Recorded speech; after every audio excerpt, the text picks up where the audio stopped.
What's up, everyone? We are finally back. The 3 week break is finally over. UFC is here. Uh, the MMA fans went crazy over the break. Twitter was a wild place. People were setting up street beefs fights. It was hilarious. Everybody needed the UFC back so we don't kill each other on Twitter. But you can see I changed it. It was Savage Rounds. I switched it over to Chavi MMA. I just thought it would be better to go by my name from here on out. I just thought it made more sense. Um, and yeah, let's get into this card. Let me switch this over. Kicking the year off, we've got UFC Vegas 84, a rematch here from, I believe it was 294, the Makachev Islam, or the Islam Makachev Alexander Volkanovski card. This fight was on there, Magomed Ankalaev versus Johnny Walker. The fight ends up getting called a no contest. Ankalaev was probably winning up to that point. We're only like 2.5 minutes in though.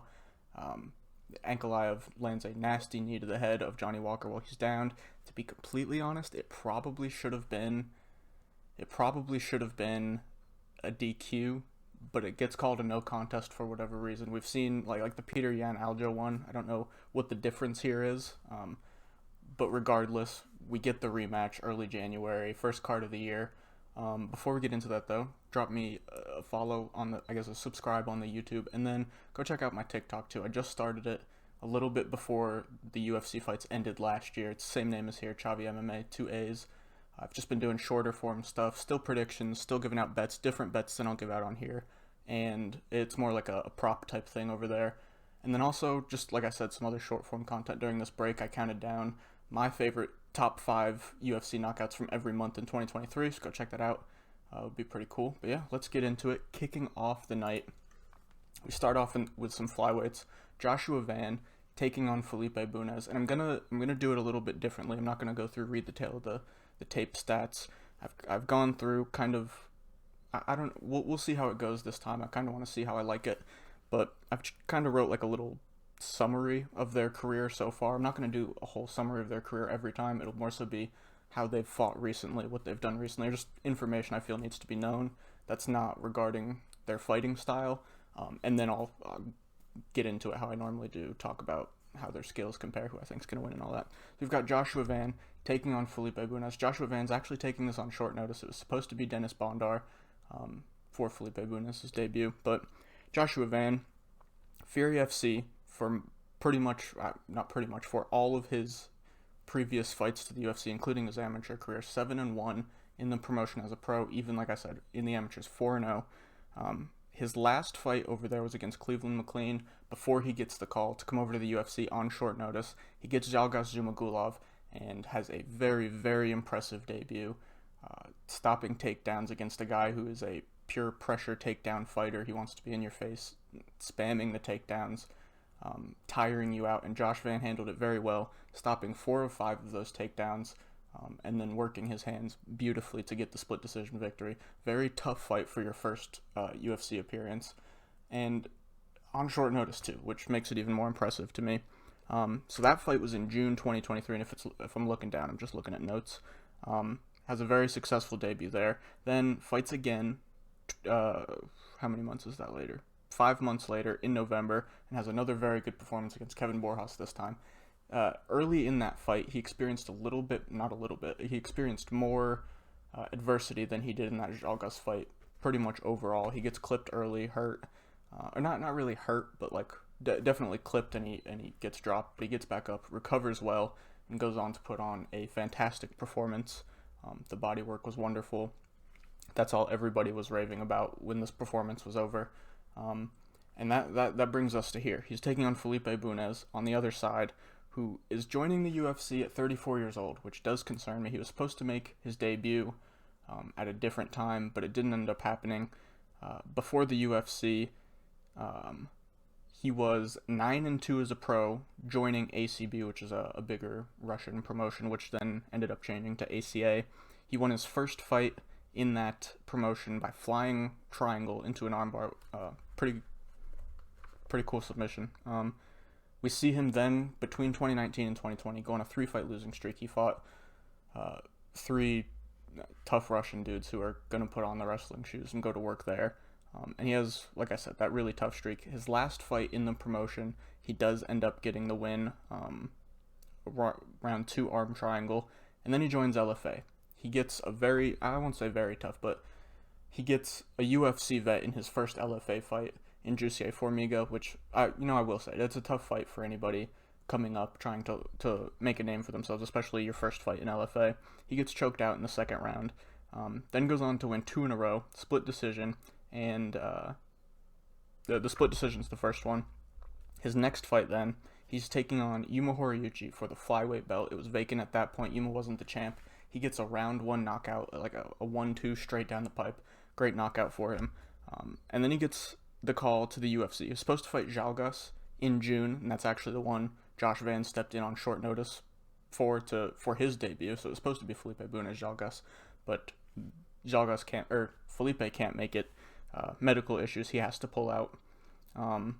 And like I said, so we get this fight now. This is supposed to be Felipe Bunes, Dennis Bondar. Bondar's out. Joshua Van steps in.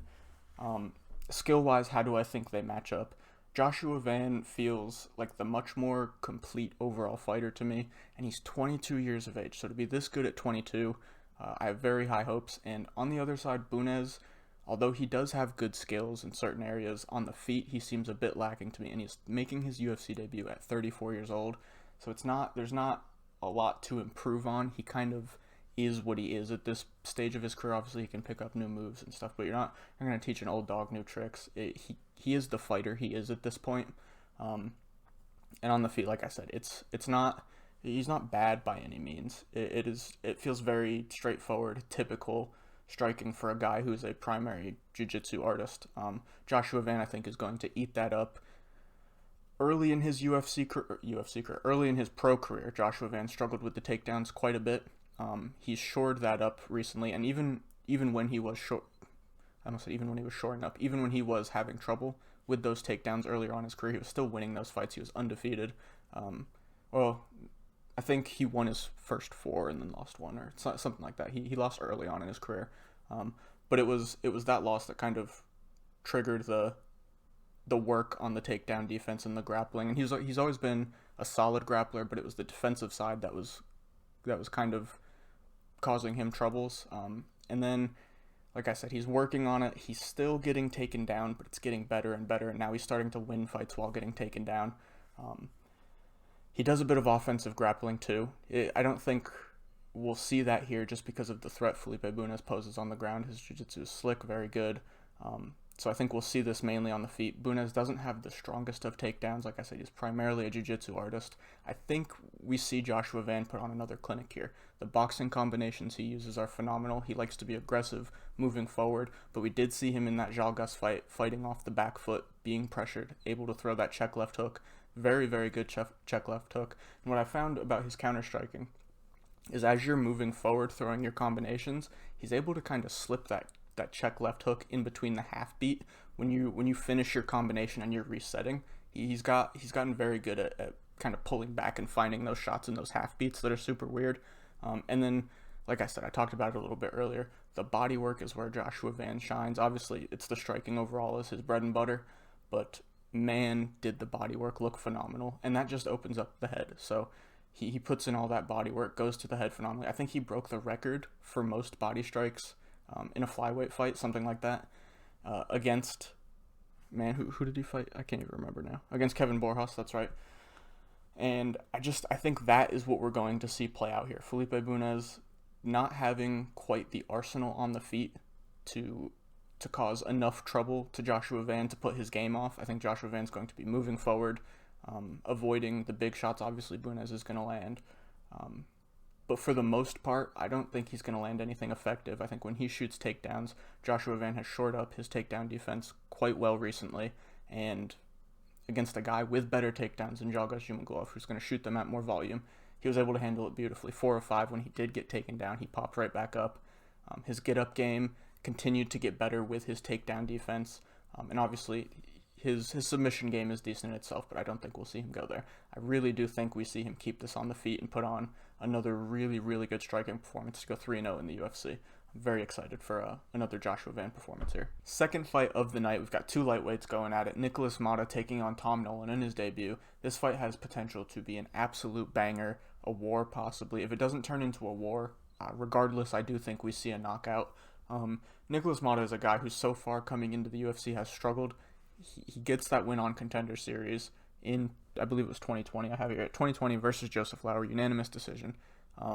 And since then, a loss or a win, two losses, and a no contest, which he scraped by with. Very lucky to have that as a no contest on his record.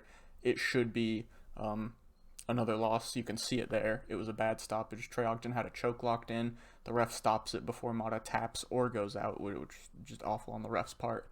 So he robs Trey Ogden of a win there that he would have gone on to win a unanimous decision victory easily if the ref doesn't stop it, or maybe he does end up getting that choke and gets his first UFC finish. Now we don't know. Nicholas Mata scrapes by with the no contest. He was supposed to make his debut in 2021, supposed to take on Damir Hadzovic, then Cameron Van Camp, then Jim Miller. All three of those fights end up falling out, 2 times due to injury, 1 time that Jim Miller fight, he had COVID. They rescheduled that Jim Miller one early 2022, and he is able to get in there. And he gets knocked out pretty bad in his second UFC fight, or his first UFC, I don't know why I said second, his first UFC fight, his second time trying to fight Jim Miller, I guess.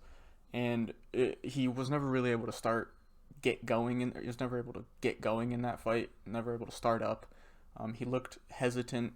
I don't want to say slow, but mostly just hesitant, and Jim Miller took advantage, hitting him with a really good shot. It was like a jump in right hook, and just folds Mata. Mata wasn't really able to recover from that. We see him then come back same year in September, so not too long later, taking on Cameron Van Camp. He's able to get a round 1 knockout, and that is his sole victory in the UFC, and he did actually get tagged in that fight, so another sign of the chin being suspect there after 1 knockout in the UFC. He's supposed to fight, who is it? He was supposed to fight Ignacio Bahamondes in April of 2023 after that September 2022 fight. That fight doesn't end up happening. He pulls out, and then we get a new fight in June versus Manuel Torres, and we see there were a few knockouts that I think whichever one got it of the few of like this small group, I would be fine winning knockout of the year. This Manuel Torres knockout of Nicholas Mata easily could have won knockout of the year. A beautiful step in elbow puts him out cold. No follow-up shots were needed. Manuel Torres does a cold-ass John Cena celebration. And probably should have won knockout of the year in my opinion. He makes a quick turnaround, which is kind of shocking. Fights in November. I guess that's not too quick, but after a brutal knockout like that, 5 months, I don't know, maybe fight next year. But he comes in, he gets the Trey Ogden fight, which is that fight I just talked about. He looked super timid. It was, to be honest, without getting knocked out, it was his worst performance in the UFC by far. Including the 2 times he did get knocked out. This was his worst performance, which is crazy to say, because he actually looked decent early in that Manuel Torres fight. But he looks hesitant. It was super weird. It looked like, I said this in the recap, or like my reviews of the fight after it happened. I thought he looked like he was fighting like he'd been knocked out in training camp, but didn't want to pull out of the fight because he needed the money or something. I really honestly don't know if that's the case. I'm speaking out of my ass. That's just how it looked when he was fighting. And every single jab that Trey Ogden threw, not wobbled him, but you could see it staggered him. It hurt him. He wouldn't get in the pocket and mix it up. Trey Ogden was too long for him, which is crazy. Trey Ogden looked dangerous, which is not something you want to say if you're fighting Trey Ogden. You do not want to make him look like a dangerous fighter. Which is just crazy because I think a lot of people were betting on Nicholas Mata that fight, including myself. But I couldn't have predicted him to come in and fight like he did. That fight, in my head, if Nicholas Mata is fighting at full capacity, he's able to get into range and get off some really good boxing combinations. There are a few times where he landed some good shots throughout some of those rounds, but just nothing substantial. Couldn't get anything strung together. No big damage. It was nothing substantial, I guess is the word. I already said it. And yeah, like I talked about it, Trey Ogden gets him down to the ground in that 3rd round. It has a choke locked in. The ref stops it early, steals a win from Trey Ogden, and Nicholas Mata escapes with a no contest somehow. Tom Nolan on the other side, another young up-and-comer, just like Joshua Van. We saw 23 years old, which is kind of crazy. Joshua Van is 22. When this dude made his amateur debut, it was December 2016. Nicholas Mata had 9 professional fights already and had competed on the UFC Ultimate Fighter Brazil. So he'd been doing this by then. Finally, 4 years, I won't say finally, 4 years later, almost exactly 4 years later, December 2020, no, just December 2020, Tom Nolan does make his debut, wins his first two professional fights, which were 11 months apart, so he fights in the same year. Or maybe it wasn't the same year, but they were, I don't know why I said that. They were 11 months apart. His first two fights, two unanimous decision victories. That second fight is when he joins Eternal, which is one of like the big Aussie MMA promotions. And then after that first unanimous decision victory in Eternal, he goes on a 3-fight knockout streak. That last knockout happens in March 2023, and that pretty much signed his UFC deal. At the very minimum, it signed his Contender Series contract. He comes in to Contender Series to take on Bogdan Grad, who I thought was a very, very creative, talented striker, very patient. I was never had seen him before, but going in, watching tape, I was very impressed. And I picked him to win that fight. I'm not going to lie. I didn't think Tom Nolan was going to be able to do what he did, but Tom Nolan goes in there and very, very quickly starches Bogdan Grad, gets a beautiful first-round knockout.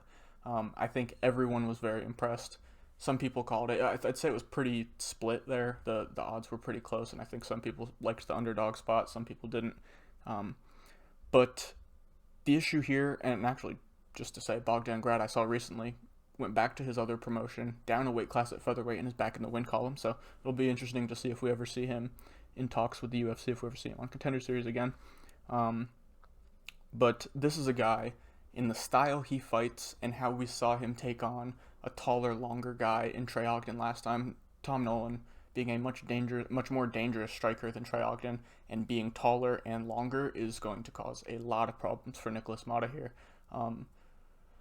If Mata is on the front foot somehow, which I don't see him being, Tom Nolan is a fantastic, well, I won't say fantastic, it's not his strong suit, but he's a good striker off the back foot. He's got good counter striking, can do it moving backwards. His main thing, and what I think this fight is going to look like, is him moving forward, putting pressure on, getting a lot of good volume. He stands in a very wide bladed stance, throws a lot of good teep kicks. He's got, I don't want to say like he fights like a typical long guy, because he's extremely dangerous. He's got some really good stuff, but that kind of like mold, you see a long guy, he uses all those tools pretty well. He's got a really nice long jab, that teep kick to kind of keep his range, figure out where he's going. He's, like I said, he's got that bladed stance. He's pretty bouncy, good at getting in and out of range.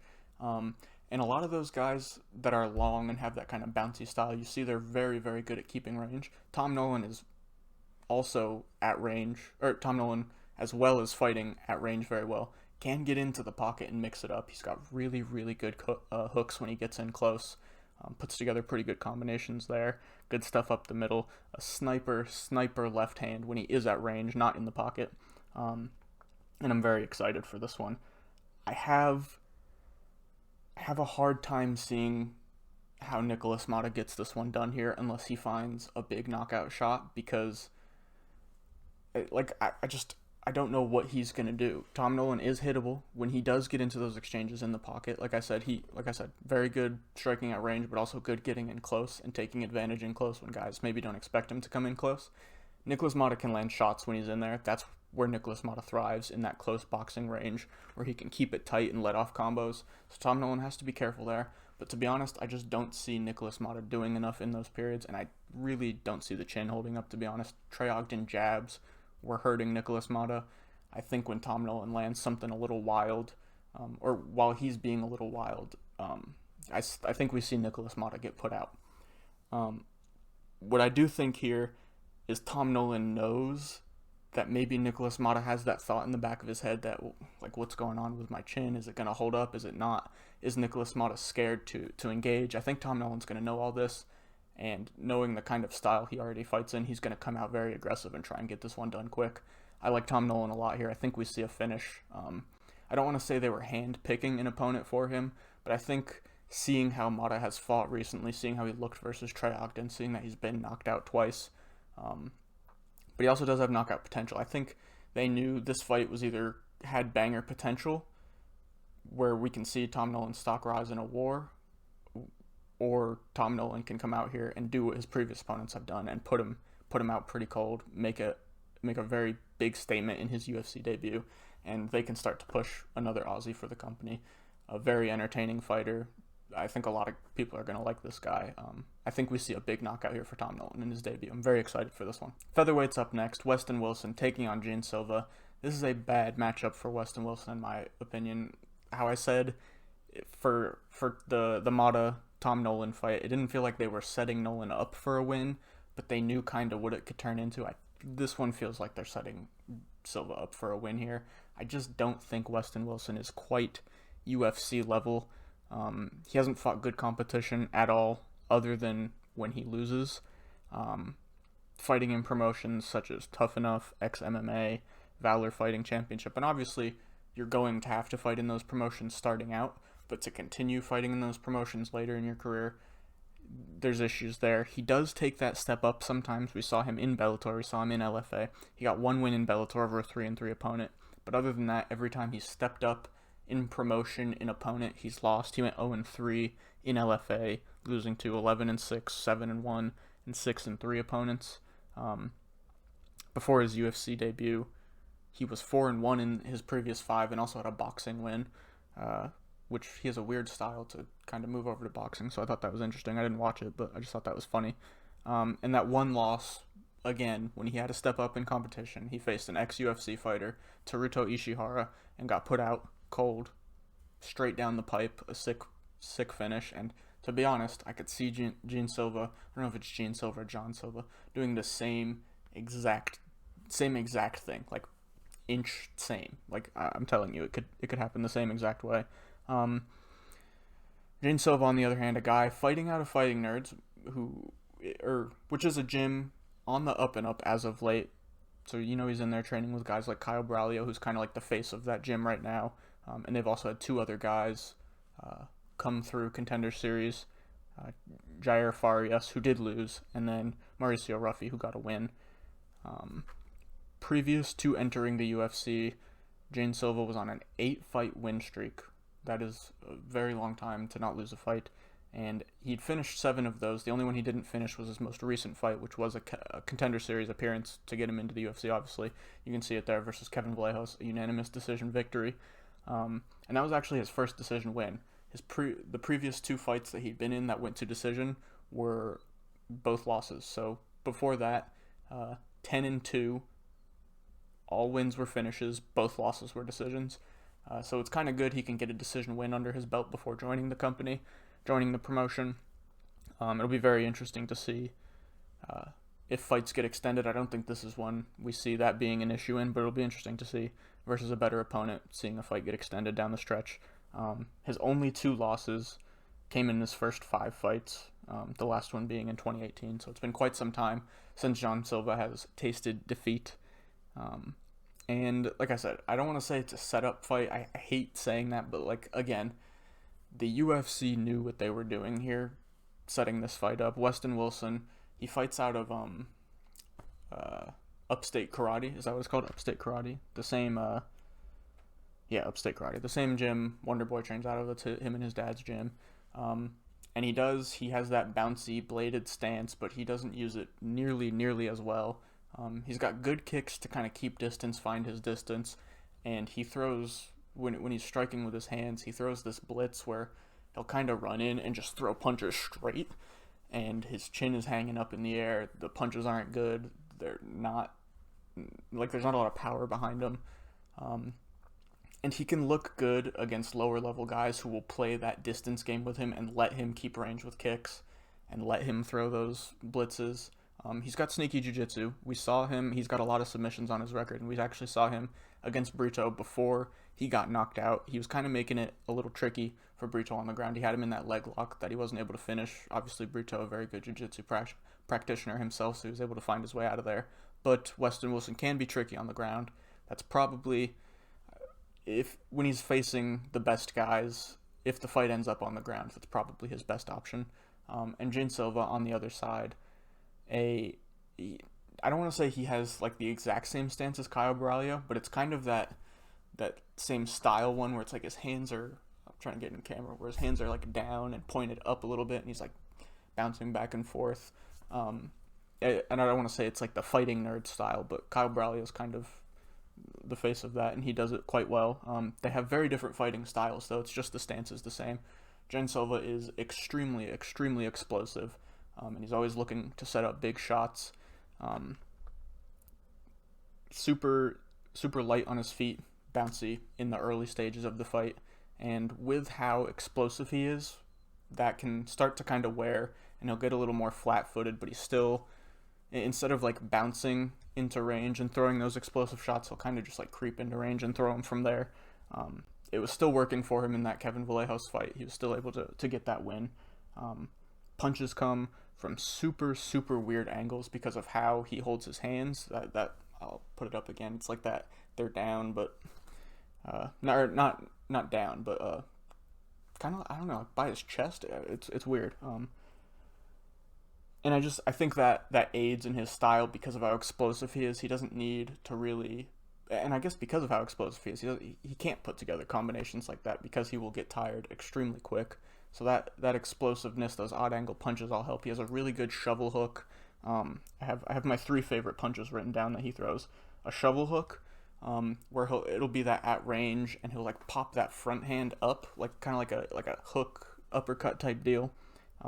And he's got one where he'll kind of use that to the body to bring your hands down, because like he'll throw that a bunch, like you're gonna see it a bunch, and he'll use it as bait later in the fight where he'll throw that but kind of not complete it and go to the body and then come over the top with the other hand. I love that. And then that same exact punch that Teruto Ishihara threw that knocked Weston Wilson out, he throws that too from range where he'll just be bouncing with his hands down and shoot in with like a sniper straight down the middle. I could totally see him knocking out Weston Wilson in the exact same way. But if he doesn't find that like one big shot early when they're both kind of bouncing, figuring it out, I do think we see Gene Silva turn on the aggression. He won't let Weston Wilson play this game at distance. I don't think Weston Wilson can get him down unless there's like some weird trip or like he catches a kick and pushes him down. I don't think he's going to go out there and take down Gene Silva straight through like that. Gene Silva is going to be far, far too physical for Weston. He's like a super lanky, noodly guy. And I just, like I said, this fight to me spells bad news for Weston Wilson. I think we see another finish here, just like Tom Nolan against Thiago Mata, against Nicholas Mata. I think we see another finish, second fight in a row. Gene Silva is going to knock out Weston Wilson, in my opinion. Not the best matchmaking, but it is a debut. I doubt we see Weston Wilson in the UFC after this, unless he signed like a 3 or 4 fight deal, whatever. But Gene Silva is the easy pick here, in my opinion. He gets this one done via brutal knockout. This fight was one of the more tough ones for me to kind of get a read on, or at least pick my winner here. It's a very close fight. I think both guys, you can put forth a good case for both of them to win here, to be honest. And I just so slightly edge it out to one of them. We've got Farid Basharat taking on Taylor Lapilus. A very technical fight here that'll be very interesting to see how it plays out. Farid Basharat, you know him as the younger brother to Javid Basharat, came up the same way on Contender Series. Farid was 8-0 coming into the promotion. Well, I guess not coming into the promotion, coming into his Contender Series fight, which he does get the victory. That was September 2022, beating Alan Bagoso, unanimous decision. Nice and easy. He makes his UFC debut, and he's in the UFC so far, has fought pretty good competition. Like, obviously nothing near the rankings or anything, but for 2 UFC fights, the guys he's fought are pretty good fighters. A win over Damon Blackshear and Clayton Rodriguez, and that Damon Blackshear win has aged very well as of recently. Damon Blackshear, since that loss, went on to get a TKO victory over Luan Lacerda, a round 1 twister over Jose Johnson, which somehow didn't win submission of the year. I know the John Jones return in the first round over Cyril Gane for the belt. I get what they were going with, but if you're going for which submission was the best, it was that twister by far. And then in his most recent fight, Damon Blackshear took on Mario Bautista, a unanimous decision loss that he probably should have gotten the nod in, and now we see Mario Bautista on this same card fighting Ricky Simón for a ranking. So he's beaten some good guys that were close to rankings, and Clayton Rodriguez, who, not near the rankings, but a good fighter nonetheless. Taylor Lapilus, on the other side, was in the UFC quite some time ago. If you saw me talk about this last year, you know I was confused about why he was cut in the first place, or not cut, but not re-signed in the first place. He was 3-1 in the promotion, coming off of a win after 4 fights, and didn't get re-signed. So a little bit weird. I don't know if it was the style they didn't like or what happened behind the scenes. They don't end up re-signing him for whatever reason. Where am I? He lost his first fight outside the UFC and then ended up rattling 5 wins in a row against some very good fighters. It was an impressive run, beating soon-to-be Bellator fighter Josh Hill, soon-to-be Bellator fighter Marcus Breno, soon-to-be UFC fighter Nate Maness, ex-UFC fighter Wilson Rice, and current Aries bantamweight champ DeMarte Pena. So it was a very, very impressive little run of 5 there to get him back into the UFC, and that fight versus DeMarte Pena, he gets a finish, gets that call, back to the UFC. He was originally supposed to make his return in September of 2022 versus Khalid Taha. Lapilus pulls out with an injury, takes quite a bit of time off to kind of recover, get back to the grind, the deal. And he makes his actual return to the UFC exactly a year later from when he was supposed to, September 2023, in Paris, and he gets a unanimous decision victory versus Cowlin Lauren. I don't know how to say his first name, but not the biggest fan of him. I don't want to. The jury's still out on him. I don't want to say he's not UFC level yet, but I want to see another fight versus a decent opponent before I fully judge him. But not impressed as of now. But yeah, he looks good in that fight. Does it easily. Stuffs takedowns on the feet. There wasn't really competition. And this fight, it will be very different. Farid Basharat, he is a extremely, extremely well-rounded fighter, being quite good at both areas of his game. The striking, maybe not his strongest suit, but he's no slouch in the striking by any means. Very tight technical boxer. Good kicks as well, goes to all 3 levels. Like I said, very fast hands. Everything he does is super clean, quick, efficient, and he likes to fight behind his jab, a teep, and a leg kick. And he'll kind of build off of those 3 moves to work towards combinations to get in close to find takedowns. Those are like his staples of his game that he kind of, they're not range finders, but I guess they are range finders too, but it's just how he sets up his game. And he uses all of them very well. But other than that, like the striking, other than it being like tight, technical, quick, and having a few really good things he's really good at, it's not overall spectacular. It's not like super creative. He doesn't do anything out of the ordinary. He's just very, very good and precise at what he does. And then the striking defense does concern me a little bit. I don't love what he does. He's got 2 types of striking defense that he does. One of them, obviously, is like your standard good. Everybody likes it's when you back up and circle off to the left or the right.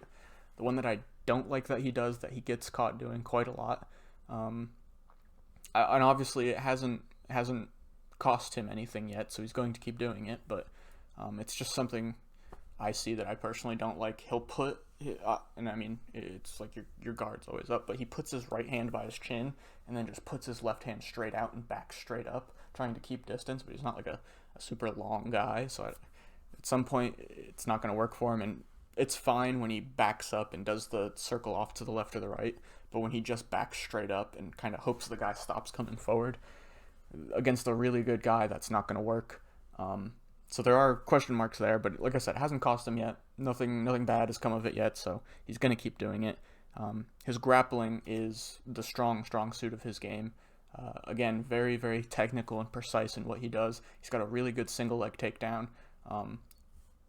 And when he gets to the ground, he's not a submission over position guy, but he's always hunting for submissions. He's using ground and pound to set up submissions, but he doesn't overdo it, and that's why I say he's not submission over position, because he will kind of halt himself to make sure you stay under him, and it's proved to work very well for him so far. It'll be very interesting to see in this matchup, because on the other side, Taylor Lapilus, different fighter for sure.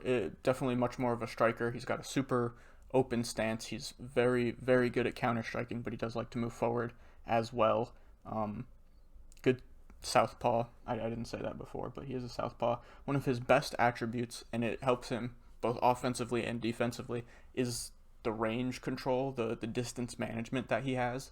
At bantamweight, one of the better guys at being able to judge in and out as well as he does, because he's not like, he's not the most powerful, like, elite striker, but the way he manages distance takes his striking game up a level for sure. Um, he's like I said, he's got that side on stance where he's very bouncy and he gets in and out extremely well. He's very quick with the movement. Um, he can get in, land his shots, get out, and you're throwing strikes at air. And that's what I like a lot about his game. When he's not countering and like sitting back playing that counter striking game, which he's very good at getting in and out, like I said, when he's on the front foot moving forward in your face, he keeps that front hand out and kind of just like throws it, not like throws it as a strike at you, but he keeps it moving in front of you, up, down, feint a level change, but he's always throwing that front hand, just something for you to look at, something for you to bite out. He's waiting for openings off of that little feint, and it's worked very well so far for him in his career. A very, very good leg kick and a good checker as well. I think that'll be a big part in this fight because both guys are going to be throwing leg kicks. Whoever can defend the better of the two is going to have more success in the leg kick department for sure. And his takedown game, or not takedown game, his takedown defense game is very good, and for the most part, it's worked against grapplers.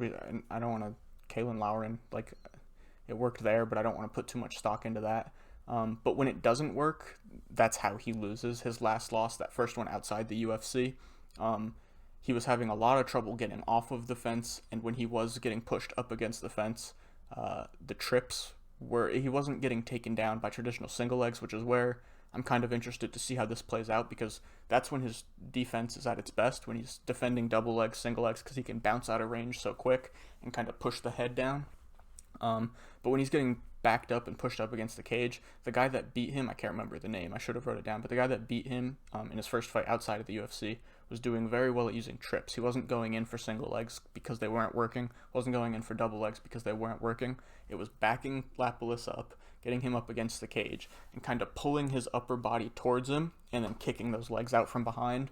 And Lapalus was able to get up early doors. It was back and forth in that first round, but the longer the fight went on, as Lapalus has to keep getting up, he was starting to tire.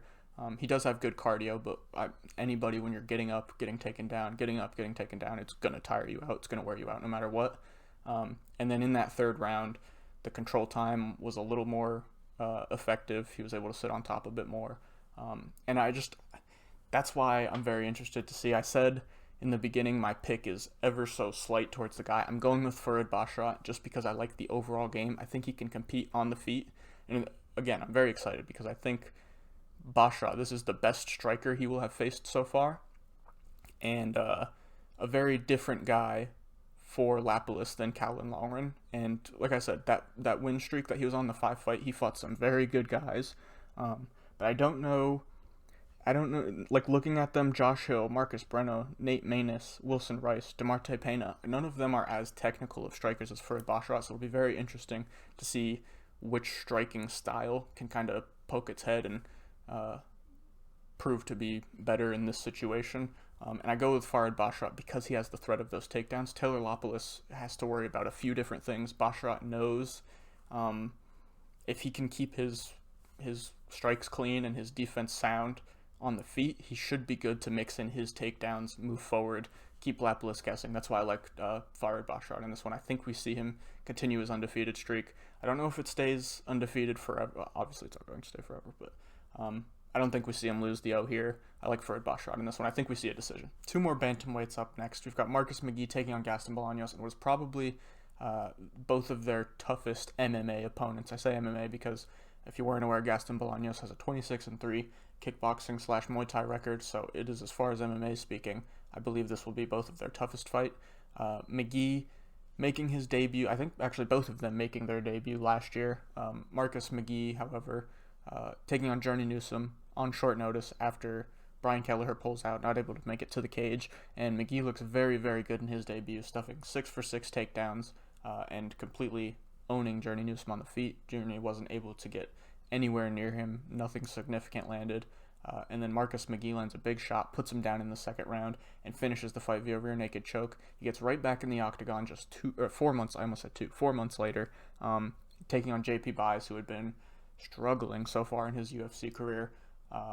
been knocked out a few times. I think he had a decision loss as well, and that just kept piling on here. Marcus McGee gets a first round knockout, and again looks very good, but not the toughest opponent.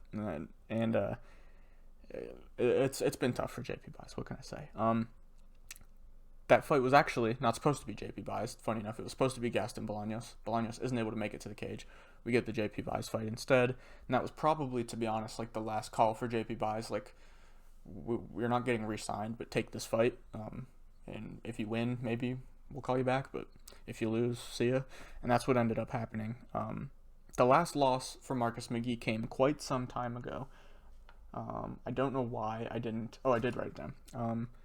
Back in July of 2022, that was Marcus McGee. I said his last loss. This is his only loss of his career, and it was a round 1 submission versus Rafael Do Nascimento, a very good grappler in his own right. And Gaston Bolaños on the other side, 1-0 in the UFC, making his debut last year. His previous 9 MMA fights up to that point in the UFC had been over in Bellator. All of them. I think the reason that is because he had done Bellator kickboxing for a little bit, so he just transitioned to MMA. It started well for him, 5-1 in his first 6 MMA fights, only loss coming by submission in his second fight. And coming from Muay Thai, kickboxing, it's going to happen sometimes when you face a better grappler. He then goes on a 4-fight knockout streak, and looks very good doing it. He had a really cool spinning elbow knockout that went pretty crazy on Twitter for a bit when it did happen. But then he stumbles again, loses 2 in a row, submission loss to Daniel Carey, and a split decision loss versus Solo Hatley Jr. And that was another one where the grappling is what was his demise. He was getting taken down, rinse and repeat. He was able to get up and get back to his feet occasionally, but for the most part, it was Solo Hatley pushing him up against the cage, taking him down, getting up, taking him down. Nothing too significant happened on the feet, to be honest. He then gets back in the ring, back in the cage with Daniel Carey, that second submission loss on his record, gets that fight back, gets a knockout win, has 2 fights fall out with Bellator, and then gets the call to the UFC. He took on Aaron Phillips in his debut, and wasn't overly impressive, and to be honest, it's Aaron Phillips. Like, you should look good versus him, but it wasn't anything crazy for Gaston Bolaños. I wasn't overly impressed watching that fight, and then watching it back again, wasn't overly impressed. The difference here is Marcus McGee is a much, much more well-rounded fighter, and although both of their losses, or all of their combined losses, come at the hands of grapplers, that's not going to be an issue for Marcus McGee in this fight. Gaston Bolaños is not going to take this fight to the ground, and if he does get it to the ground, somehow, that's stupid on his part. I guarantee Marcus McGee ends up getting on top if Gaston Bolaños tries to initiate grappling, which again would be stupid. I don't think he does, but just throwing that out there. Marcus McGee is much more well-rounded. He's got a very good striking game, very aggressive. He likes to move forward, and he did something versus JP Buys, which was very interesting because he was always a guy that would switch stances throughout his fights, primarily fighting out of a southpaw. But like I said, will switch between stances, and normally he was switching to throw a certain punch or throw a certain attack. But in that JP Buys fight, he was getting real low to the ground, real deep in his stance, and walking forward while switching stances to get into range. And although it was JP Buys, it looked cool and it was effective, so it'll be interesting to see if that's something he implements in his game going forward from here. And to be honest, he was doing it to get out of range too. When JP Buys, in the short time the fight lasted, when JP Buys would come forward throwing his own strikes, he was kind of low to the ground and would take a step back out of his southpaw stance and then take another step back into his southpaw stance just to get out of range. And it wasn't him switching stances isn't crazy, but I've never seen him kind of flow with it like that, into range, out of range. It was pretty cool to see. It opened up some pretty good counters for him because he would walk into range like that and then step back out and counter. So he was being pretty light on his feet switching stances. It was really effective. But against a much better striker in Gaston Bolaños, it'll be interesting to see how that, if he implements that again, if that's something, like I said, he does moving forward. On the grappling side, we haven't seen too much offensive grappling from Marcus McGee. We know he's got a decent wrestling background, and we saw the submission versus I have it written in front of me. I can't think of his name. Journey Newsom. So he goes out there and he didn't grapple him to the victory, but he drops him, jumps on it, gets the rear naked choke. He has the jiu-jitsu ability. The wrestling is there. It'll be interesting to see if he implements that with Gaston Bolaños or if he's just going to go strike for strike with a Muay Thai fighter. For Gaston striking, I think it's not my favorite style of striking coming into MMA. He's got a very, very basic, like typical Muay Thai style, and for MMA, it'll take you as far as it can. Very straight, not very straight on, but he does have like a more square stance, which obviously you're going to do in Muay Thai. The hips are straight on. I think Marcus McGee can use, that's why the grappling has been effective against Gaston, because he's giving you his hips to get in on. And we'll see if Marcus uses his grappling all that much here. But on the feet, Gaston Bolaños likes to be moving forward. That's when he's his most effective. Throwing a lot of kicks. Again, a Muay Thai guy. He will go to all three levels. He'll rip some head kicks, but mostly it's leg kicks. He'll beat your legs up, keep you at distance that way. And like I said, he likes to be moving forward, but the issue with that is he's not like, he doesn't throw all that much volume. Sometimes he's a very patient striker. He will pick and choose his openings, but sometimes it just feels like a lack of volume to me, which I think can be bad against a guy like Marcus McGee, who is aggressive but has a solid amount of volume. The thing that I am wondering here, though, is it's two aggressive guys. Gaston Bolaños can be pushed back. It'll be interesting to see. I said it again. It'll be interesting. It will be interesting for me to see if Marcus McGee is almost too aggressive. Me and my friend that has trained with Gaston Bolaños are talking about this. Although he is a bit slower than Marcus McGee, in my opinion, it's a typical Muay Thai style.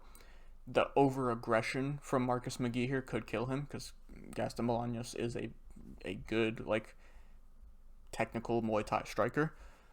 So that can always be an issue there. He's got good power, good spinning stuff. He doesn't overthrow the spinning stuff, which is good for guys that do throw that sometimes. But overall, like the square stance, the lack of volume, being able to be pushed back, which isn't his preferred fighting style, and the questions in the takedown defense and get-up ability, I've got to go with Marcus McGee here. I just think he's got the more well-rounded game. I think the movement he possesses, because even, and I didn't say this, but even when he's not doing that like style of movement I was talking about versus JP Buys, where he's like getting low to the ground, switching stances to get in and out of range and like bait out attacks, he's very light on his feet regardless. Very good movement, good at getting in quick, good at getting out quick, side to side movement, very good. His lateral movement defensively is very good as well. He doesn't move straight back, which I love. I talked about it a couple fights ago. That annoys me when guys go straight back and will back themselves up against the cage. Marcus will back up and get out very well, which I do like. So it's a clash of styles here for sure, with Marcus being the more well-rounded guy. Two very different styles of striking with grappling could come into play for Marcus McGee here. I'm taking the more well-rounded, quicker, a little bit more creative guy, in my opinion. But Gaston has big power, and he's a good Muay Thai striker. Striking is his game. If Marcus McGee gets too over-aggressive, Gaston could definitely catch him, but I'm just ever so slightly siding with Marcus McGee here. Next up, we've got Matthew Semelsberger taking on Preston Parsons at welterweight. This is my favorite fight, so I might speed through this one just a bit. Matthew Semelsberger started off his UFC career quite well, going 4-1, getting 2 sub-20-second knockouts and only losing versus Chaos Williams, which, like, it's an okay loss to have. He's not the best fighter, but he's also not the worst. For Matt Semelsberger's level, it is what it is. But lately, it has been rough for him, losing 3 of his last 4. That only win coming against Jake Matthews, and his most recent fight, it's a mistake there. It's not supposed to be a win, it's supposed to be a loss, but he lost via round 3 knockout to Uros Medic. Medic hit him with a pretty nice, like, spinning back forearm type deal, and then jumped on him with some ground and pound, finished that fight off. Preston Parsons on the other side, a lot less UFC experience, only has 1 UFC win.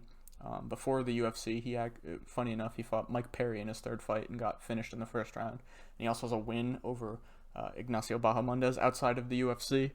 He comes into the UFC, though, and he's fought 3 times, once every year since he joined, which is a little weird. Once in 2021, his debut, gets knocked out in the 1st round by Daniel Rodriguez.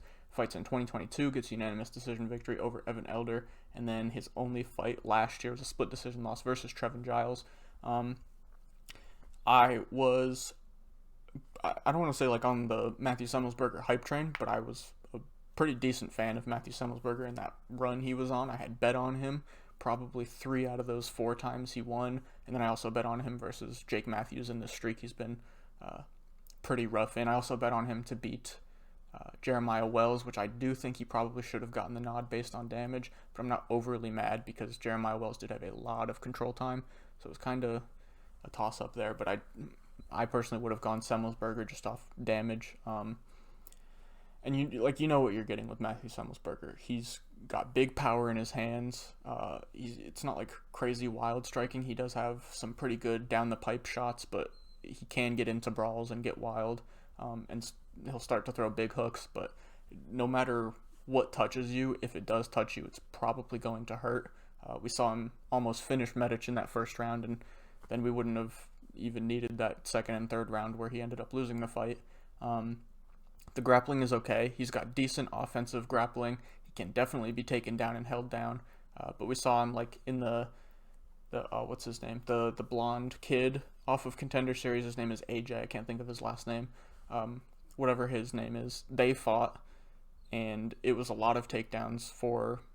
I don't know why I can't remember his name. He was getting a lot of takedowns. It was rinse and repeat. He wasn't able to hold him down for too long of a period of time, though. Semmelsberger was still able to get that win off, but versus a better grappler, somebody who's more heavy on top, I think that would cause problems. And also Semmelsberger was a lot bigger, that guy. But we saw it. Jeremiah Wells had a lot of control time, but when it's not on the ground, Semmelsberger is always dangerous. He hurt Jeremiah Wells in pretty much every round of that fight. And then Preston Parsons on the other side. Another guy who he's kind of like Semmelsberger but reversed. His grappling is a strong suit and his striking is okay, not horrible, but definitely not good. It's pretty basic. He gets hit both guys are very hittable. Preston Parsons is a slow striker. It's like the typical speed of like a primary grappler striking, not quick. Other than guys like Charles and stuff, but like those like it gives me like Joe Selecki vibes. Like it's lumbering and slow. His arms look heavy. But I mean it's not awful, but it's just basic. There's nothing like overly creative or different about it.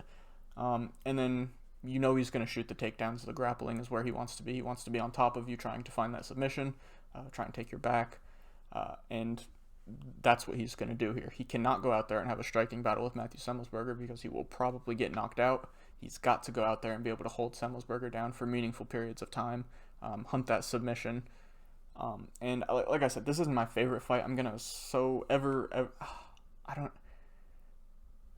know. I want to pick Semmelsberger just because I like him a little bit more, but we've seen him. I'm going with Semmelsberger. I don't think Preston Parsons is. This is decent matchmaking. These guys are around the same level in my opinion.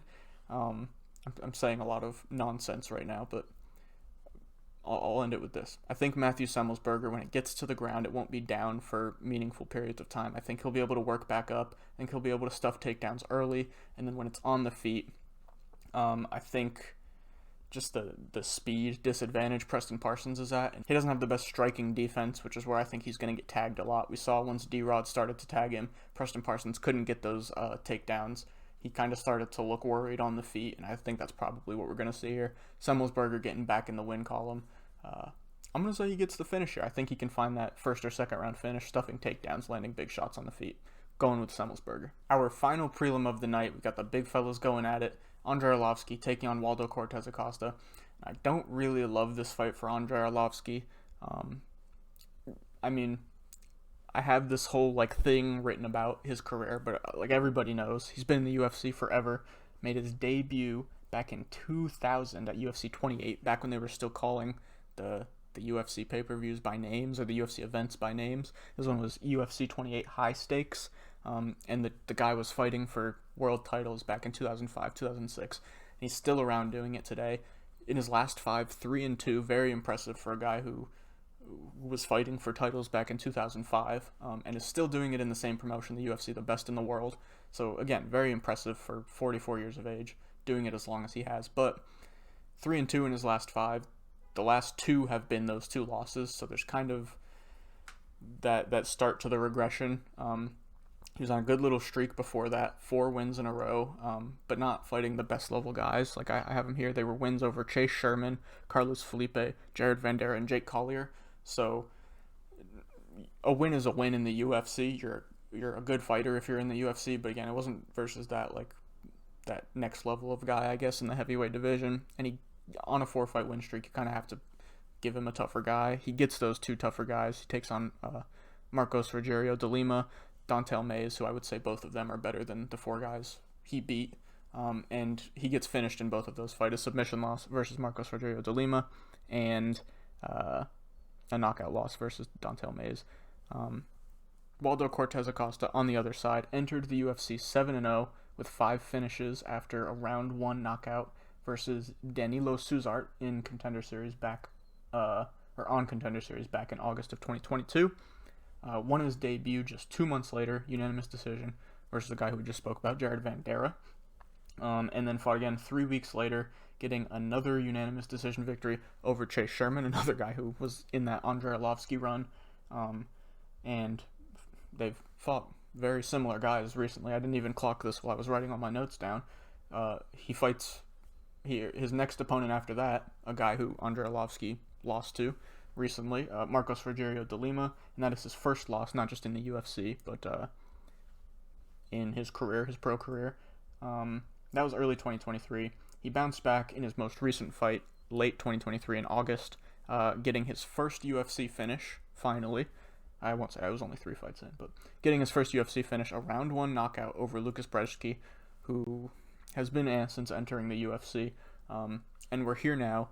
Like I said, I don't love this fight for Pitbull, or for the Pitbull. It seems like, I don't want to say they're setting up or Cortez Acosta to get a win here versus a decent name in Arlovski, but Arlovski hasn't won a fight by finish in his past 10 fights, and I believe all his recent losses, I didn't write it down. All his recent losses, or I guess 3 of them at least, have been by finish, and his last finish win was in 2015 versus Travis Brown, so that is a bit worrying. Not nearly as dangerous as he used to be, obviously, slowing down in all capacities of the game. I think an up-and-coming guy, obviously he's not the youngest, 32, but Waldo Cortez Acosta at this point in his career is just going to be quicker, he's going to hit harder, he's going to be more dangerous everywhere. I think this is a bad matchup for Andrei Arlovski at this point in his career.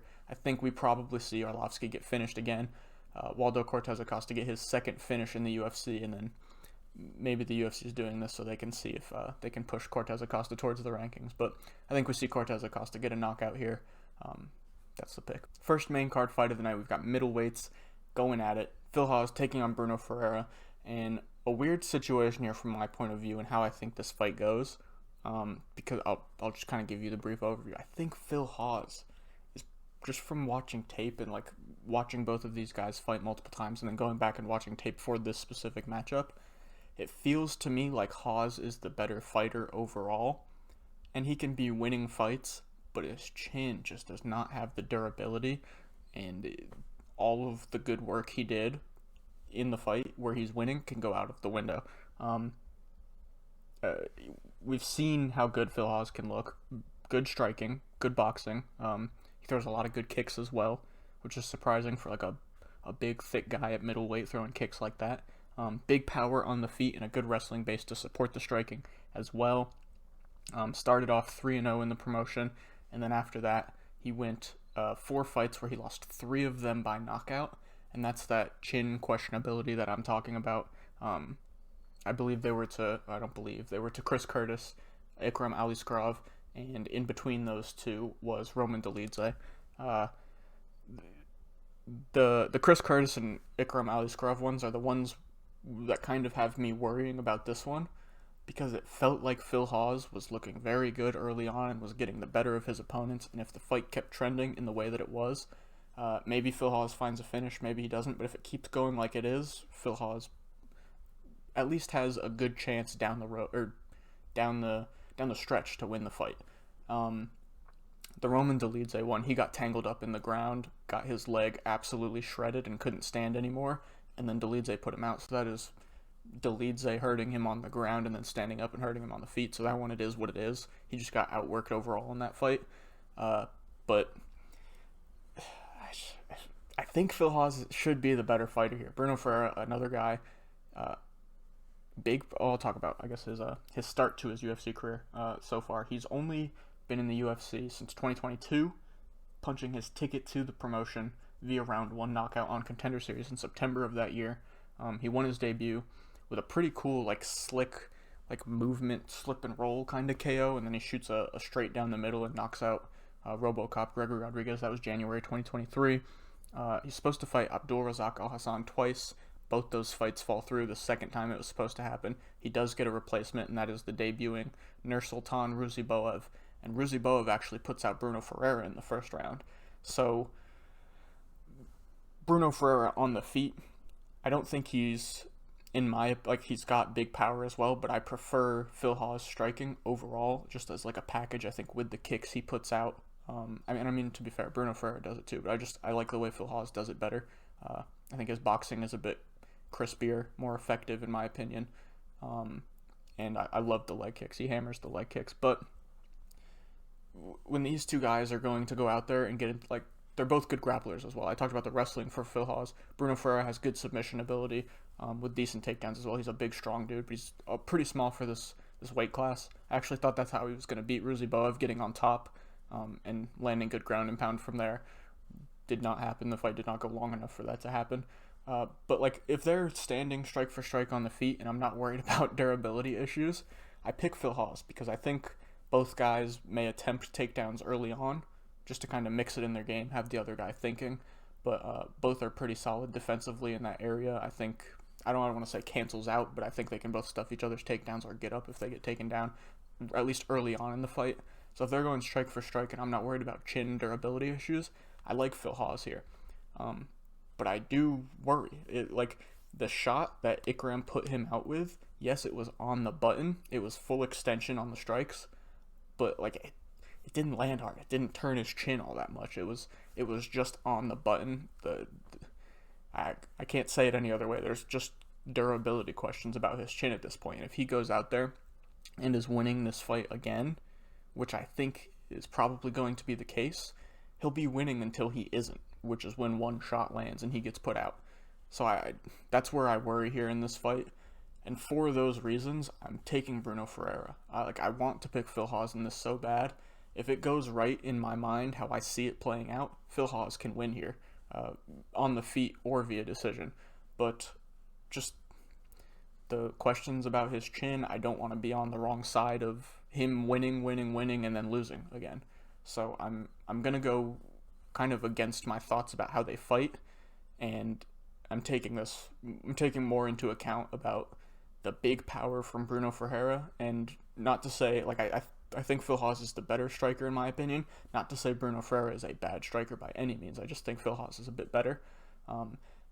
These guys are both going to land on each other. If Bruno Ferreira lands, I don't want to be on the side of Phil Hawes, because it only takes one when you've got durability issues like this. So I'm taking Bruno Ferreira hesitantly. I like Phil Hawes a lot. I like his skill set, but I'm too scared to be on the Phil Hawes side with that chin anymore. If he proves me wrong here, I'd love to be proved wrong, because I do like Phil Hawes quite a bit. I've bet on him quite a few times.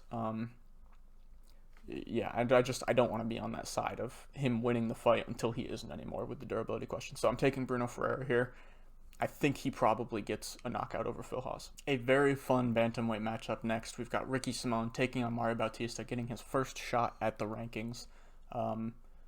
And for Mario Bautista, definitely facing his toughest opponent yet. Before that, it was probably Damon Blackshear, who, again, I talked about it when we're talking about Farid Basharat. Damon probably should have gotten the nod versus Mario Bautista, but Bautista gets the decision, and now he's here getting a ranked opponent. Ricky Simón, the last time he lost was a 2-fight losing streak in 2019. He lost to Faber and Font. From there, went on to win 5 in a row, finishing 3 of those. And the last win on that streak was a submission victory over Jack Shore back in 2022. and then he went on in 2023, fought once, losing that only fight versus Song Yadong by round 5 knockout. You can see it there. A great performance from Song Yadong. Mario Bautista joined the UFC in 2019 while Ricky Simón was on that losing streak. Started 2-2 through his first 4, with his only 2 career losses coming in that little streak, and they were to Corey Sandhagen and Trevin Jones, which are 2 very different level of opponents. Corey Sandhagen submitted him, and Trevin Jones knocked him out, which is concerning. And yeah, I have it. Oh, since then, he's fought 5 times over the past 2 years, winning all 5 fights, and I have it written down. I already said it. The best win in that run is probably Blackshear, which he maybe shouldn't have gotten the nod. And so he's still looking for that real, like, signature high-level win here. So he's got his test cut out for him here. Ricky Simón, orthodox stance when he's on the feet, big, heavy shots moving forward.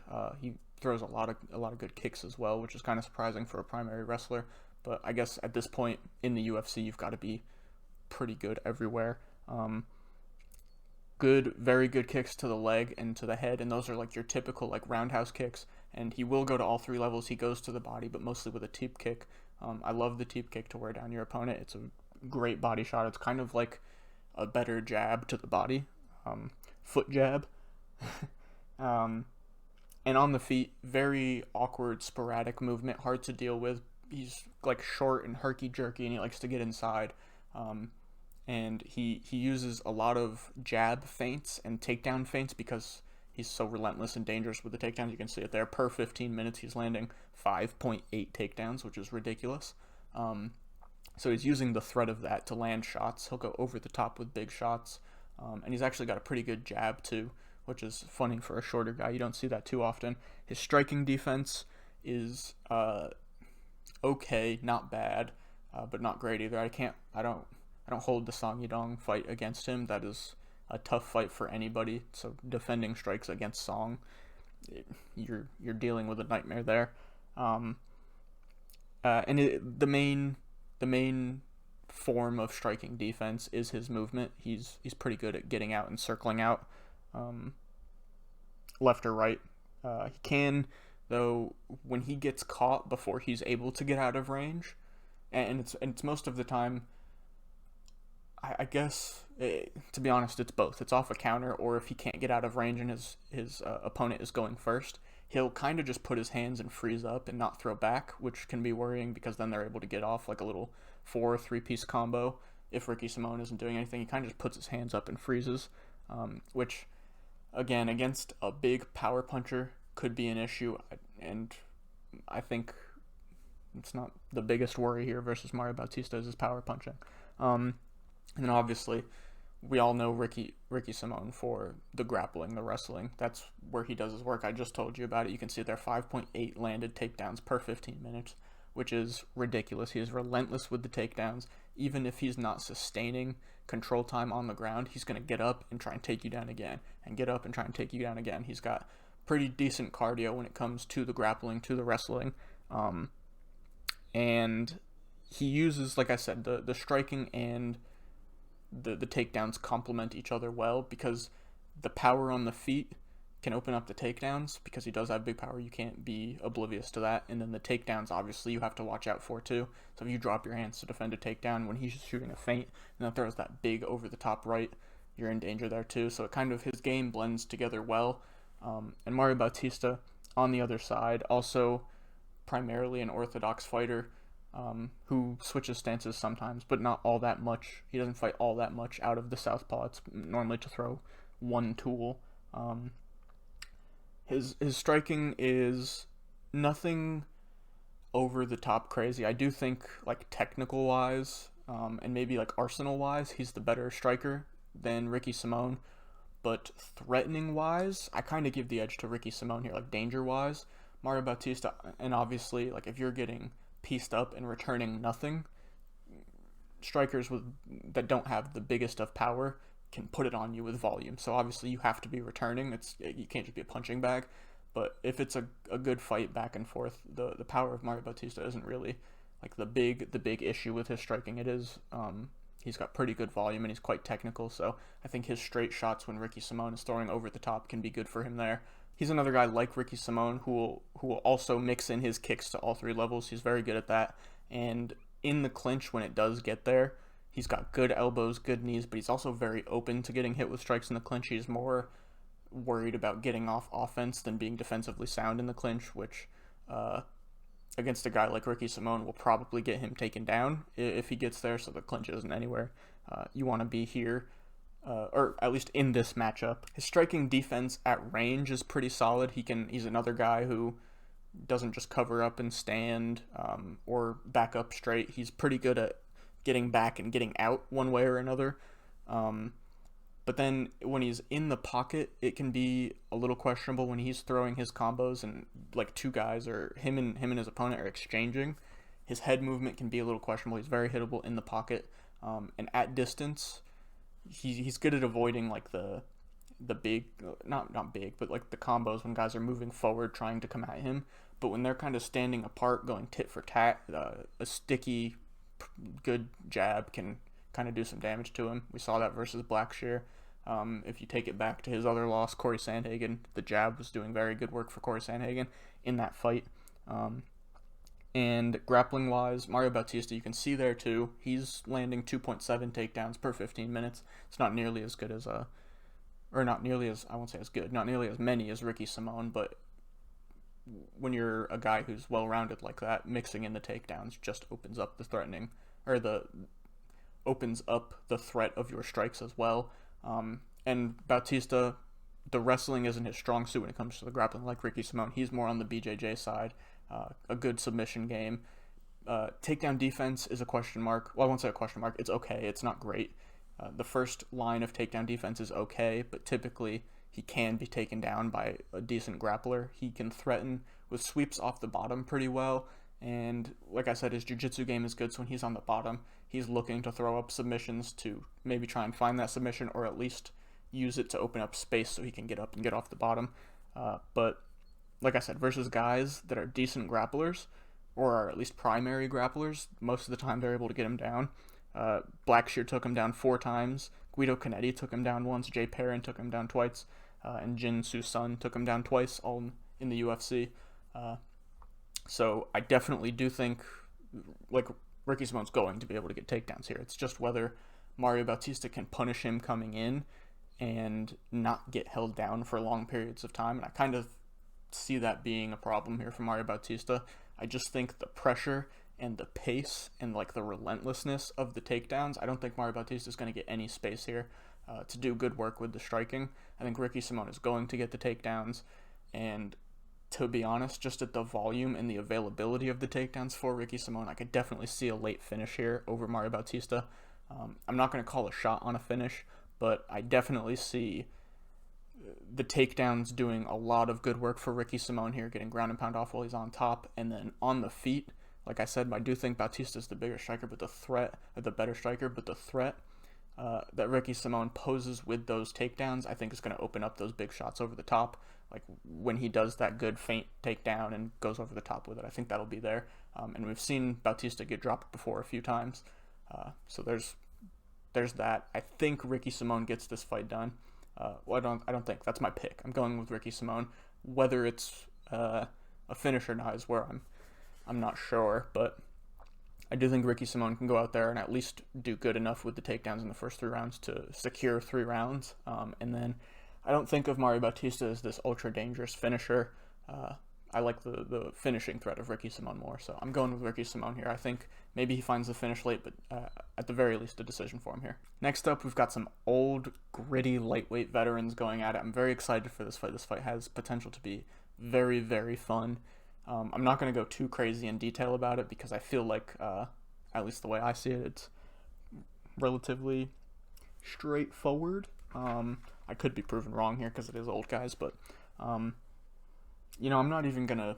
I will. I wasn't gonna read their previous fights, but I might as well. Jim Miller was on a 4-fight streak where he had lost 3 out of 4, and it looked like maybe age was getting to him. He wasn't looking at his best anymore. And then he hit a really nice patch of form, winning 4 out of 5. The only loss coming to a guy who's floated right outside of those rankings for quite some time, Alexander Hernandez, and a guy who is very talented, to say the least. And this most recent fight that he took was versus, I believe it was short notice. He was supposed to be fighting somebody else, but he gets newcomer Jesse Butler, knocks him out in like 23 seconds. Cold one punch. It was a pretty sick knockout. Hasn't won a decision since 2016. Hasn't been finished since 2018. So when he's winning, he's finishing people, and when he's losing, it's going the distance. And this just isn't a fight I see going the distance, which is, I mean, maybe that tells you what I'm thinking. On the other side, Gabriel Benitez did not fight in 2023, which I'm assuming is due to that injury that forced him to withdraw versus Jim Miller the first time, which is why Jim Miller had to fight Jesse Butler. That fight was supposed to be Jim Miller, Gabriel Benitez, this fight. He doesn't end up fighting 2023. His last fight that he did actually participate in was that round 1 knockout versus Charlie Ontiveros back in 2022. Previous to that was 1-4, and had been had been knocked out 3 times in a row. His only 2 wins since 2018 come over Justin James and Charlie Ontiveros, that one. So it hasn't been looking great as of recently. He's beating cans, and when he's fighting decent to good guys, he's getting finished most of the time. The way I see this one going down is they're both guys who have more submissions than they have strikers, but have gone to the striking quite a bit recently. Obviously, the Charlie Ontiveros win for Gabriel Benitez. He got the takedown and got some ground and pound off. But for the most part, he's doing a lot of striking recently. Jim Miller, so many submissions, and then it seems like late in his career, he hit 39 and found his power in his hands. Like I said, 3 knockouts in his past 4 wins, which is crazy for a guy who wasn't like a knockout artist previous to this. And to me, even though both guys have been finished a considerable amount of times, it feels like to me Jim Miller is the bit more durable guy. So I like that on Jim Miller's side. And I like the fact that when he's winning recently, he's getting finishes, and when he's losing, it's going to decision. I don't see Gabriel Benitez and Jim Miller going to a decision. I think one of these guys is getting finished.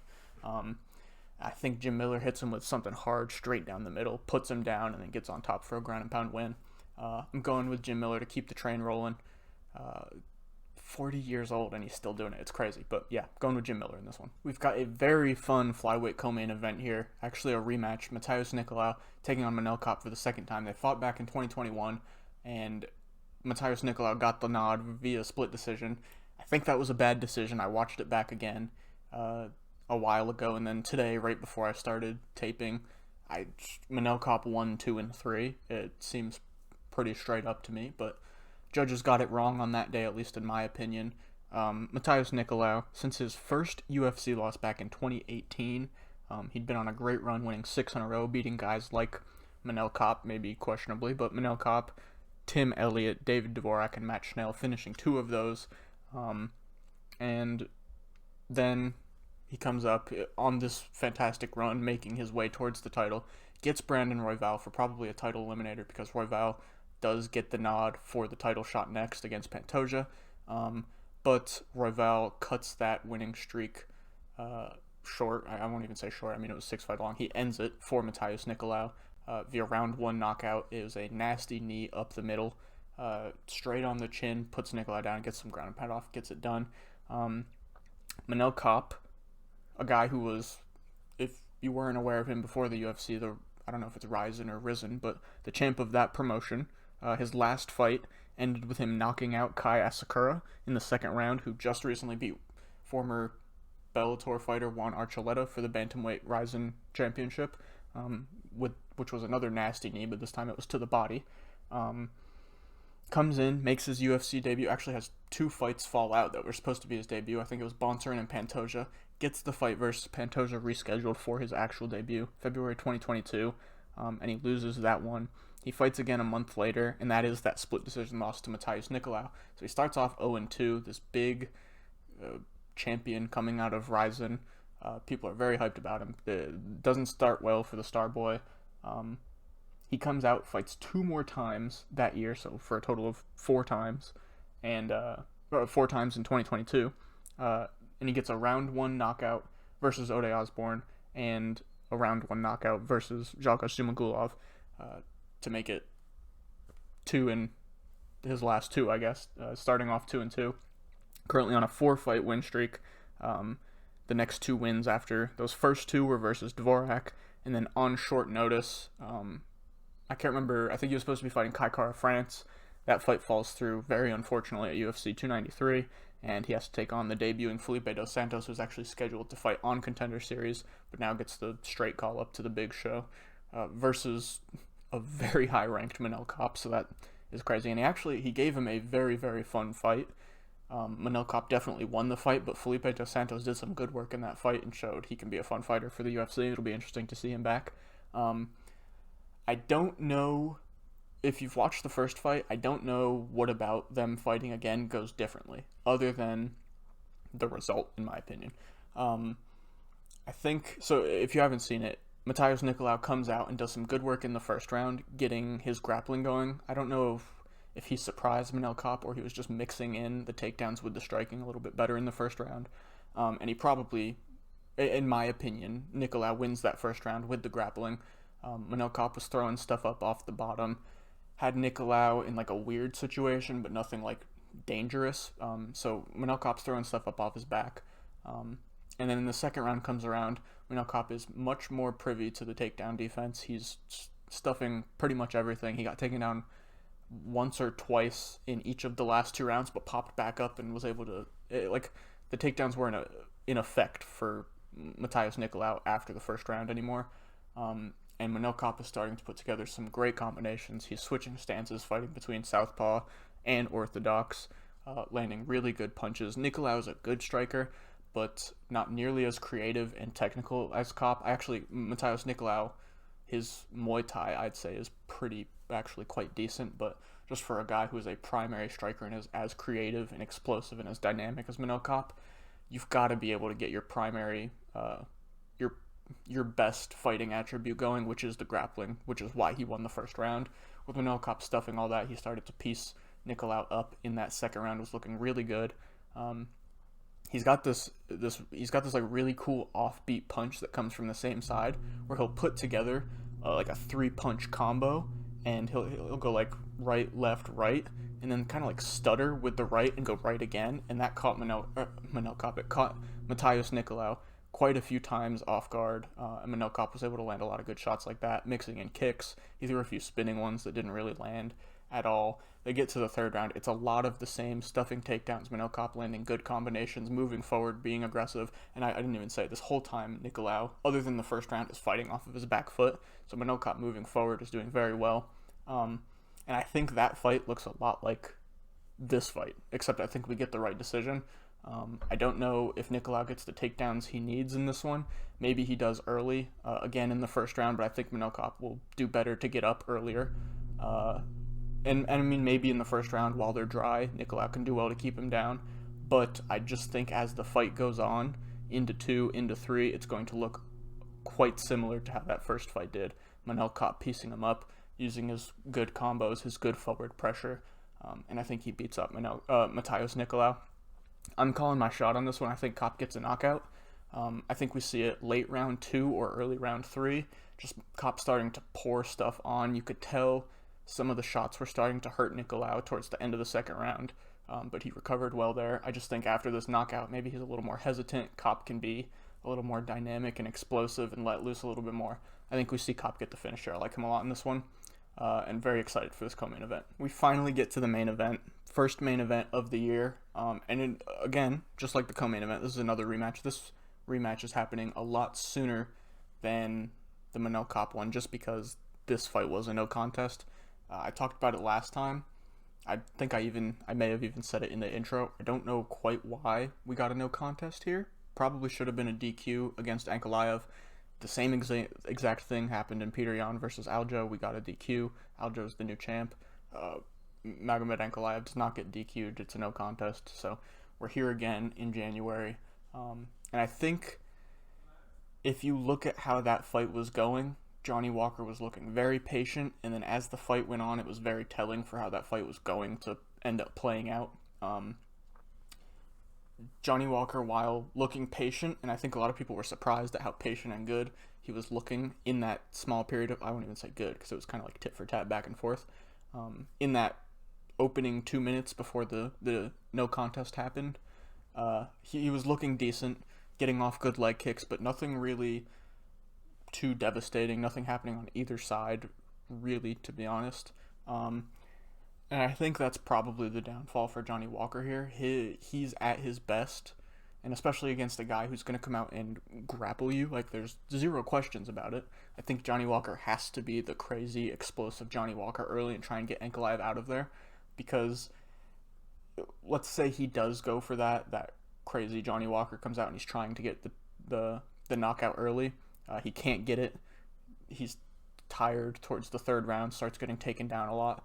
To be honest, nothing else different was going to happen if he's patient and waiting. He's just going to get taken down still. And I think the takedowns, Magomed landing ground and pound on top, looking for submissions, right? Not really looking for submissions, more so looking for ground and pound. But just being on top, being heavy, Johnny Walker gets tired regardless. It's going to be, I think you end up with the same result either way if Johnny Walker doesn't get the knockout. But with being patient, I think it takes away his, like, the Johnny Walker factor. I don't even know what you would say. Like, that's how he gets finishes. He's crazy. Like, you saw the Anthony Smith fight. He wins a decision being his patient self. But against a guy like Ankalaev, that's not going to work. You saw towards the end of that first round, before the no contest happened, Ankalaev got the takedown, and Johnny Walker was not able to get back up. He wasn't in, like, a crazy dominant position. He kind of had him, like smushed up against the fence, and he was like sitting over one leg, so Johnny Walker just wasn't able to get up. But I think that fight continues to play out like that. Johnny Walker continues to get taken down. Ankalaev gets top time, whether he finds the ground and pound finish or not, or it's just another boring Ankalaev decision. Who knows? But that's how that fight's going to play out. Johnny Walker comes out and is crazy and wild and explosive, like the Johnny Walker that gets finishes. At least he has a chance to win the fight, in my opinion. If he goes out there and is patient, he's going to get taken down anyway. If he goes out there and is wild, maybe he can find that knockout early and get the fight over with. And I think that's his best path to victory here. Otherwise, we're going to see Ankalaev dominate for 5 rounds and be boring, or find that ground and pound on top, which, I mean, I'd hope would be the result. But either way, it's going to result in a Johnny Walker loss if he comes out like that again. And that's just my opinion, but that's how I see this fight going. I really do think Ankalaev gets this fight done again. Not willing to call the shot on this one just because I think Ankalaev, I mean, he has finishing ability for sure, and Johnny Walker is definitely a glass cannon. But also, Ankalaev is prone to going out there and winning a boring 5-round decision, so that could totally happen. And the first time they fought, I did put a small bet on Ankalaev first-round knockout. I can't remember what the odds were. But if the odds are good again, maybe I'll sprinkle on that again just because Johnny Walker's a glass cannon, as they say. But other than that, I don't see this fight looking much differently than that short period of time with Ankalaev on the ground. I think that's how this fight goes, whether Ankalaev finds the finish or not. Ankalaev's the pick here. We move on to the Savage Rounds Parlay. Now, I'm still going to call it the Savage Rounds Parlay. Before we talk about it, I know you can see what it is. Before we talk about that, we'll talk about last year real quick. Ended the year 20-16 with 4.7 units worth of profit if you followed it exactly throughout the year. So we kind of had, it was a back and forth, like, first half of the year, and then we went on this really good streak towards the middle of this year, or the middle of the year, and then that last half of the year, or not last half, that last, I'll say quarter of the year, to be honest, it started like late October, early November-ish is when it started. We had a really bad run of form, and then ended it off well, I think winning 3 of 4, to kind of get us back to this point 4. But man, there was a stretch in like October, November, where it was rough. I couldn't get away from Fiziev. If Fiziev had beat Gamrot, we would have hit one. There was another injury. It was just like, it was like 2 injuries, and then definitely, like, I'm not giving away all the blame. There were definitely some bad calls on my part, but it felt rough. Just the streak we were in, plus losing 2 of them to injuries, it sucked. But so that's that for this year. I think we can do better this year, especially throughout the year. Like, I want to get higher earlier. I don't think I'll be as back and forth early as I was last year. Last year was my first year, like, really, really betting seriously and tracking everything. So I've definitely gotten better as the year went. I think we'll have a much better year this year. I'm excited just to see overall with betting too. But this week, kicking off, and I'm still going to call it Savage Rounds Parlay, even though I changed the channel name. I'll stick with that. First parlay of the year I'm giving out. We're going Joshua Van moneyline minus 200. I think he's the much more well-rounded fighter. His takedown defense has continued to get better and better. Bunez, I think his best chance is finding a submission on the ground. Joshua Van's going to have another good performance on the feet. I like Van a lot in this one. And then Manel Kopp, I just talked about it. I won't bore you with it again. You literally just heard me say it again. But I think it looks a lot like the first fight, but we get the correct decision this time. It comes out to plus 109 if you parlay that. So we'll be starting the year off right, plus 109 units, and we will build from there. That is it for, I guess it's not Savage Rounds 36, so it'll just be predictions and bets 36 now.